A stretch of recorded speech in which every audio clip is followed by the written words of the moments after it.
आम्ही आम्ही सातत्याने खरगे साहेबांचं भाषण असेल, राहुलजींचं असेल, प्रियंकाजींचं असेल, अनेक काँग्रेस नेत्यांचं भाषण आहे आणि तुम्ही ते ऐकू शकता राज्यसभेमध्ये आणि लोकसभेमध्ये, की ज्या पद्धतीत बीजेपीने वारंवार संविधान आणि बाबासाहेबांचा अपमान केला ते रेकॉर्डवर आहे, ते हिस्ट्रीमध्ये आहे.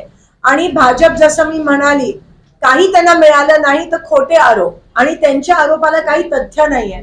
तुम्ही इतिहासात जाऊन बघू शकता, तुम्ही संसदेच्या सगळ्या रेकॉर्ड मध्ये जाऊन बघू शकता, ते जे बोलतात त्याला काही तथ्य नाहीये. पण हे आज तुमच्या समोर आहे की ज्या पद्धतीत आर एस एस चे जे आहेत, गोवालकर जी असतील, ते म्हणाले की संविधान कचरे के डब्बे में डालने जैसा आहे, संविधान ये भारतीय नहीं है, हे पण त्या ठिकाणी ते म्हणालेले. त्याच नंतर ते म्हणाले आम्ही तिरंगा मानत नाही, तिरंगा अशुभ आहे, कारण का त्याच्यात 3 वेगळे रंग आहेत. आम्ही 3 शब्द म्हणजे ब्रह्मा विष्णू महेश का अशुभ आहेत का? आपल्या माथ्यावर जे 3 हे येतात ते अशुभ आहेत का, हे मला त्यांना विचारायचं आहे. आणि म्हणून तुम्ही बघता की अलीकडच्या काळातच आर एस एसनी तिरंगा, आपला जो तिरंगा आहे तो फडकवला, नाही तर त्याआधी त्यांनी तिरंगा किंवा संविधानात विश्वासच ठेवला.